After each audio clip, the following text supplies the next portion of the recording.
Well, talkSPORT here at the Parc des Princes after Aston Villa put up a defensive fight, but they've ended up losing this first leg by 3-1. What a night of football we've had on talkSPORT here in Paris tonight. With me, our commentator, Jim Proudfoot, and the former Villa captain, Andy Townsend as well. Andy, I'm going to start with you. First of all, what a terrific game of football. Villa defended like lions. PSG played some superb stuff. They were a joy to watch, weren't they? They're a proper team, mate. They are ready to win the Champions League, and I think any team that beats this PSG team over two legs, I think will end up victorious. I really do. They were excellent at times. Villa, against the run of play, scored a brilliant goal. Had a good shape, nice and solid. Again, very respectful of the qualities of PSG. Weren't diving in, maintaining that shape and their discipline. The goal from Doué was a belter, fabulous goal, top corner. Emi didn't even dive; he couldn't even get anywhere near that, and that got them back on level terms. But second half, they were too good. They were really hot. Kvaratskhelia and Doué, wonderful, and it's just a shame for Villa that they conceded that last goal, the third goal, right on full time, really, because that's the one that you feel has just maybe taken it away from Villa a bit. You never know. I hope that they could score first next week, but it's going to be tough. It's going to be tough. There was a moment in commentary on talkSPORT tonight when PSG were popping the ball about so quick, one-touch passes across the pitch, then back again, trying to tease Villa out, that Jim Proudfoot couldn't keep up with the names as he was commentating. It was superb football. But for you as well, I mean, you're a football lover as well, Jim. A joy to commentate on. Yeah, it was a joy to commentate on. I mean, it was attack against defence, and, they just had so much about them. They're a side that have got better as the season has gone on. And it's not just Dembele hitting form. He actually had a quiet night tonight. You could argue that he was the most ineffective of PSG's players, and that's a man that's got 27 goals in his last 23 games. Doué is an extraordinary talent.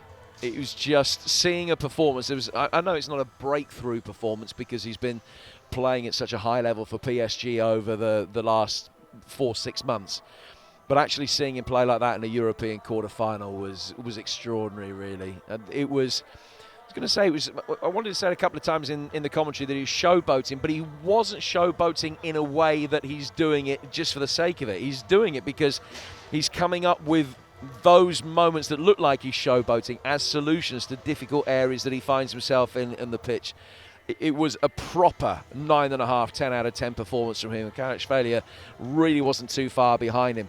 And it was just one of those nights where Villa came up against a side who were much, much better than them. I don't think there's any disgrace in that from a Villa perspective. It's been a magnificent achievement to get this far. But you sense after that it's going to be very difficult for them to get any further. Indeed. Listen, we're wowing about PSG. Let's talk about Villa as well, because they did take the lead. And John McGinn, I thought, showed captain's leadership with winning the ball in his own half, then driving forward, trying to make things happen despite the fact PSG had been on top.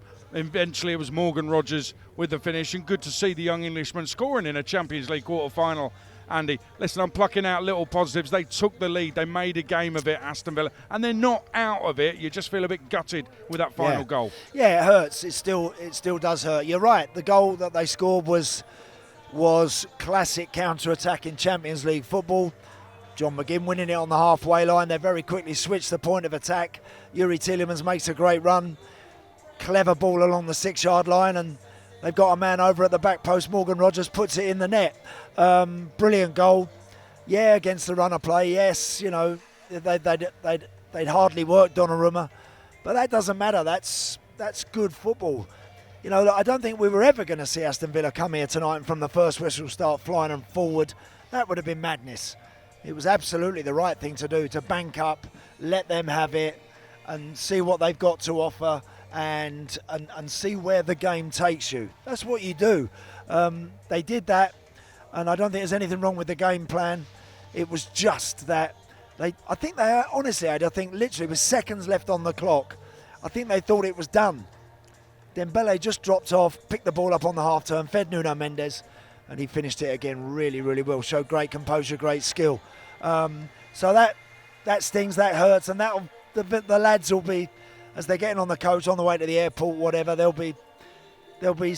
sting that one a little bit, just that last goal, because 2-1 down at Villa Park, anything is possible.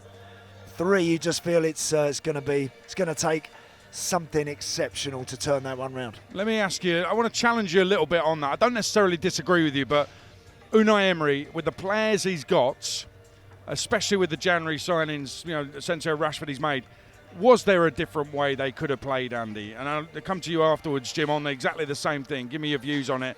I just wonder if the Villa fans, they've come over here, they've seen a defensive display. Could Villa have got out a little bit more than they were really banked up when they were 6-4-0, the tactics at times? That's very, very defensive. I appreciate it's 2 legs, but Villa have got some good attacking players. Why not use them more? Yeah, I mean, you could, again, Aid, they play with a ferocious intensity as well. Not only are they good technically, not only do they have a good shape, they've got smart footballers, fast footballers, very clever players, but as soon as they lose possession, that Vitinha is like, he is magnificent in this team. The Wolves fans are probably thinking, hold on a minute, is that the same boy that we had? Because he is unbelievable for this team. He's everything to them. And I think João Neves and Fabian Ruiz, they've got a way of playing and an understanding of when they've got the ball, they cherish it, they keep it. And when they haven't got it, they're all over you. They're swarming around you. Difficult for Villa at times to actually cope with that, Aid. I thought there was the odd moment when they broke out. They tried to stitch a few passes together. That they did that quite well. But again, the better team won, and they've got. I can just sense they've got that sort of appetite and that. The look in their eye, these PSG boys, that I think they think it's their time. I really do. I think if you're coming up with a blueprint how you're going to be able to beat PSG, you'd look at the performance that Liverpool gave here, where they know that you're going to be up against a stack of chances. So what you need to do, you need a defensive performance and one from your goalkeeper that is really on top of their game. And you've just got to be able to hit on the counter-attack, and one of those chances has got to come your way and go in. Now, obviously, that happened with the Morgan Rogers goal, but the lead only lasted 4 minutes, so kind of pressed the reset button, and that gave the momentum to PSG. You could also say, well, Villa are going to, die wondering here because they haven't been able to test the PSG defence without Marquinhos, playing Beraldo, who hasn't seen an awful lot of football, playing alongside Pacho. Those two haven't played together at centre-half recently. Together, so is that a missed opportunity? But then if you're committing more bodies forward to try and get there, I think you're shooting yourself in the foot. They're 90 seconds away from a 2-1 defeat that would give them a puncher's chance, as we were saying, in Birmingham next week. So I think that he's got his game plan right. And if you look at the attempts of being nearly 30 against 4 or 5, however it ended up, you might say, well, how can you possibly say that? But I don't really know that he could have been much more adventurous and got away with it. I think that the end result would have been at least the same, maybe worse. And so we go to Villa Park next week, and Villa 3-1 down. And listen, you played there, and Bayern Munich game earlier this season, it finished 1-0, which won't be enough. They've got to do more than that. But the atmosphere that was created can tell you, actually, it could be a really special night at Villa Park next week. Yeah. Now, it's got to be a different mentality and mindset from what we saw here, of course, next week. So next week does have to have more risk attached to it. Next week does have to have winning the ball higher up the field. Yes, respecting their players when they've got good possession. But I don't think we'll see Hakimi his starting position was almost like a right winger. Unreal, wasn't it? He was playing as a number 10 at times in the first 15 minutes of the game. He's not going to do that at Villa Park, I don't think. I'd be very, very surprised if he does with a 3-1 lead. So they now all of a sudden are in that scenario where they have something to protect. They've got players that can keep the ball very well. How ambitious and how aggressive are they going to be at Villa Park next week? I don't think they will be anything like as aggressive as they were here, first 20 minutes, first half an hour. Does that give Villa a chance to maybe play a little bit further up the field and create a chance or two. They've got to do that, Aid. Got to do that. Well, at some stage they've got a twist in the tie as a whole, but the problem is that you're potentially playing into the hands, particularly of Doué or Barkley, depending on who plays, with their pace on the counter-attack, and Dembele as well. So it's one of those nights. Everything is going to have to fall absolutely perfectly for Villa if they are going to be able to turn this around. We mentioned during the commentary, they won 13 games in a row away from home. You can argue they're a better side away from the Parc des Princes than they are here, albeit that the atmosphere here was phenomenal, and certainly I think it played a part. There's only been one game all season where the scoreline has been such that it would be good enough to even get it to extra time for Villa. One final words. This week in the Champions League, we've seen some incredible goals. I mean, Declan Rice with a couple. I like Marino's goal, first time take.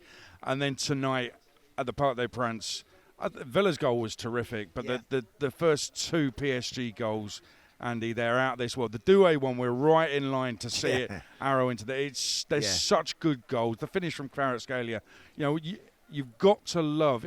we all love football, right? Yep. You've just got to love and admire what's going on there. I said before the game, when you get to this stage of the Champions League, you do see the best football. We see the best operators, and we love to see the best players tested and produce those moments of brilliance. We've seen that tonight. We really have. Again, the Villa goal I thought was an excellent team goal, and it punished Paris at a time when they probably couldn't believe that they've gone one down. But to their credit, they picked themselves up. Doué, for such a young boy, who hasn't started, has he, Jim? Like him and Barkala started most of the season. And sometimes Doué plays as an 8. Yeah, he plays on the right-hand side of 3 in midfield, and it's just, his versatility is frightening. You can tell he's got that arrogance and he's got that belief, confidence to give me the ball. Give me the ball. I don't care where I am on the field, how closely marked I am. Give me it. And he showed great strength. So Morgan Rogers, he brushed him aside a little bit, fizzed that shot in the top corner. And Kvaratskhelia is a dream to watch. He's the sort of player, they've had the Ginolas in this stadium. They've had brilliant footballers like that. Maverick, he's one of them. He doesn't even look like a footballer sometimes when I look at him, but I tell you what, with the ball at his feet, when he's running with it, he is brilliant and very, very difficult to handle and stop. They got some lovely players. They got guys that sacrifice themselves for the team. Fabian Ruiz, João Neves. They got pace. They got aggression. They got Marquinhos leadership to come back in. They got the lot. They really do have the lot to win the competition. We'll see if they do. Well, we'll leave it on a positive note because Aston Villa did take the lead. They've got 90 minutes to turn around a 3-1 deficit. And listen, they will fancy themselves. They'll back themselves. Big night at Villa Park needed next week. We'll be there on talkSPORT. From Andy Townsend, Jim Proudfoot, and myself, Adrian Durham, here at the Parc des Princes in Paris. Good luck to Villa next week. On AM, on DAB, via the talkSPORT app and on your smart speaker.